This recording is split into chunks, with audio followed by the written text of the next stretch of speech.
All right, here we go. We got a post a couple of weeks ago from James King, one of our subscribers, and says, would it be possible to have a post that gives percentage of which conventions show up the most and whether they're easy, medium, or difficult to apply?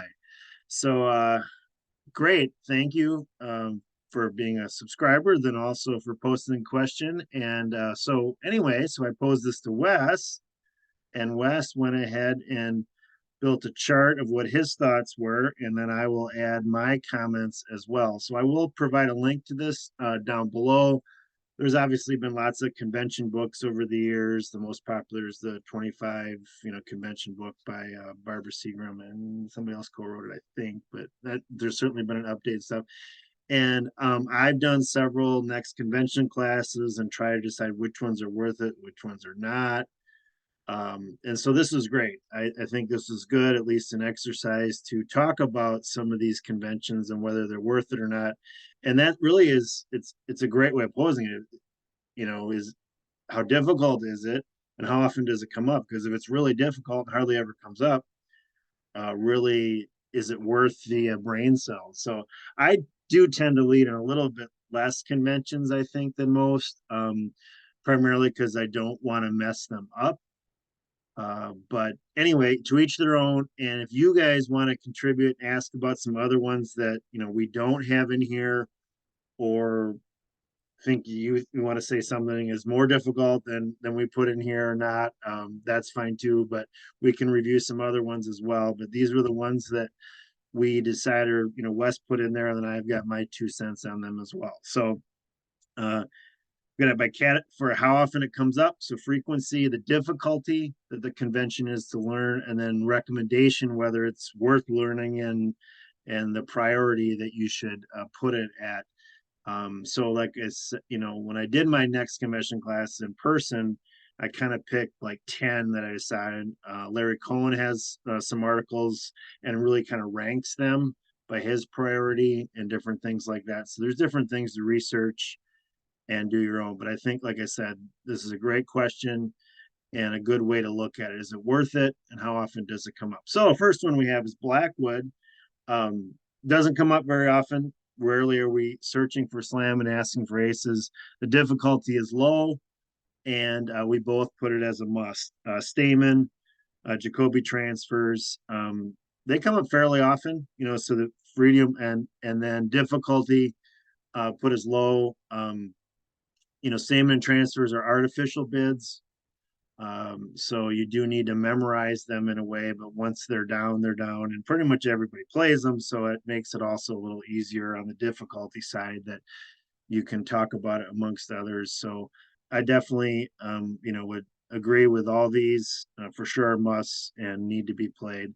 I do kind of jokingly talk about transfers that um, there's very few people not playing them anymore, and those that don't are will be dead soon. So there's there is some that do, but these are kind of the core conventions. Next, we get into negative doubles. They do come up fairly often. So you're and the difficulty is rather low once you learn what the bid is. Um, and then recommendation high and high. I would lean towards just talking with Wes. He considers this a must. So that's probably why I listed it first in his must category. And I agree. We want to get involved in the conversation and talk about what we have. We can talk about it with a double, or we can talk about it with an overcall or several other types of bids. But um, this is definitely right up there. Support doubles, Helix as frequency of high, I would say it does come up fairly often. Difficulty, I've seen some people struggle with this a little bit just because they'll get confused with what seat they're in. He recommends it high. I recommend it medium. The reason I recommend it medium is because I have seen some people get confused. So it is only for the opener. Um, and I'll play it whether my partner wants to play it or not. Is kind of where I'm at on support doubles. It doesn't take away very much, but it takes away a little bit. You can't double for the other suits, but you are trying to find the major fit. So that's why it's a good bid. You can find out if the opener has three, but if Responder doesn't have, it. So to me, I'm going with medium for support doubles. Unassuming or support qubit, you'll find this called different names. Frequency high, difficulty low. I kind of agree with that. It kind of stands out. You're bidding the opponent's suit. So he recommends it highly, and so do I. This actually didn't make my next conventions class when I did it 5, 6 years ago, but it's really grown in popularity, and I agree with it. I think it should be played. Um, so the robots play on BBO. They play it all a lot. They'll even do it over minors. I tend to not. I tend to just do it with majors, but um, actually no. When overcall, I'll do it with minors as well. But um, so the support qubit, um, we both recommend it highly. Michael's qubit, and also I think does he have unusual no trump? Yeah, unusual two no trump. These are both you play them together. Showing two suited hands are really important, and these give you the combination to show almost every two suited hand. Michael's qubit and unusual no trump. Um, Again, because it does come up, fairly often, but not real often. Difficulty is low. Basically, it shows you remember what the two suits that it shows, or a major and a minor. So the difficulty is relatively low. Highly recommends it, and so do I. So I'm in the same camp there. I think it definitely should be played. Law of Total Tricks, the philosophy is basically what Wes is trying to get. He's a huge fan, Law of Total Tricks, and a little bit less of a fan. But the philosophy itself, it helps you with knowing how to compete. So it does come up. It does give you guidelines at lots of different types of hands. So not all that tough to apply. You just compete to the number of trump that you think you have. Highly recommends it. Um, I medium recommend it only again because some people sometimes abuse it. I guess so not that it necessarily is an abusive type thing, but you kind of need to be on the same page with partner that they're doing as well. So I do recommend it, but as far as make sure you're on the same page with this would kind of be considered a law bin. When I typically talk about that is, are we the hand with more points or the hand with less points? And a lot of times, if we know we're the hand with less points, then I like to use the law. Absolutely, take up their space. Okay. No trump defense. So this is referring to different types of bids over when the opponents have opened a no trump. So this would be your don't. Um, Meckel, I think, has. Then there's a ton of them. Capoletti, highly recommend it. So do I. Or it comes up fairly often because opponents are opening no trump. Not all the time, but certainly once or twice a session. Difficulties medium, kind of because what are we doing? But once you learn them, they're not all that tough, but you do want to get it. And then we both highly recommend it. Okay. Control bids. This would be you found a suit and you're looking to do your control bids. They don't come up fairly often, but they're not that difficult because you're just bidding um, the suits you have controls in. First or second round control. Once you found your fit, if you go past the suit, you deny it. So it doesn't come up very often. Highly recommend it. I do too. It again, same thing, needs to be that it's clear that you and partner are on the same page, but control bids are definitely recommended. I wish they came up more often. Jacoby 2 no trump. Um, Frequency, yeah, I would put this unfortunately as medium to low, but difficulty, it is. The reason it's kind of difficult because it doesn't come up very often, but highly recommend it. It's just like a splinter bid, which is next. You're trying to find the slam, maybe with not your 30 plus points. So it's a great way to pinpoint where your points are at. And you can do that with both Jacoby, two Notrum, and splinter beds. He lists splinter beds as medium frequency, and actually, I was going to put mine as low there, but experts tend to use splinters a little more often. I kind of usually only use it in two sequences, but I really think the bit is great. So Splinter bids are, a big jump to show that you have the fit with partner and where your singleton or voiders at. So splinter bids are great bids. Difficulty, I would agree, it's medium because it kind of stands out. It's a huge jump to get to your bid, and then we both highly recommend it.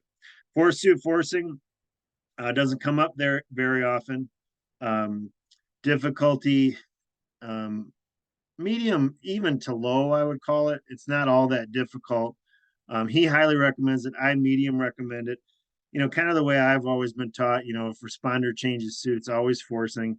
This just makes it whether you may or may not have the suit, as opposed to kind of the old way with it. So um, I think I've seen people forget to alert it, which is another thing. So, but just, yeah, force to forcing to game. I think it's one of Mike Lawrence's really top ones. He says he wouldn't imagine playing without it. I think it was him, might have been Bergen, but I'm pretty sure it was Mike Lawrence. So, um, and I certainly respect his opinion. So, Roman keycard Blackwood. When I first saw this chart, I thought, oh, he wasn't talking about Roman keycard separate. I'm actually, some people think you're incompetent if you don't play Roman. I'm not in that camp. I'm fine playing regular Black. I'll play it. I see people get confused with Roman keycard. I play it. I certainly know it. But if it gets you all confused, just play the old way. It rarely makes a difference. I'll be honest. So um, it is nice to know about the King of Trump. So, but where people get confused, then they'll make a different bid because they don't. We haven't fully agreed on the suit. So is it worth the agony? Yeah, but difficulty medium. You do learn, you got to learn the twos, and you should learn about the queen ask and different things. So, um, it can be a little complicated. He recommends it medium, and so do I. I'm not that you have to play it to be a good bridge player. And there was a survey done, and really the top experts in a top expert game, like 35 or 40% played the regular Blackwood, and people were like, what? They're really surprised. Yeah, it just many times I only want to know about the aces. Because when you do include the king, that it decreases your chances of knowing whether you have which the key cards are, and your ability to ask for kings. And I do like the king up the line as well. Just throw that in there. New minor forcing, frequency medium. Yep. Difficulty, yeah, medium to high. The recommendation medium, and this new minor for learning new minor forcing really solves a couple of problems as far as do you have a 5-3 fit and where your points are at. So I do recommend it. As another one I didn't have included in my top 10. Would I put it in my top 10? No, probably not still, but it's really close.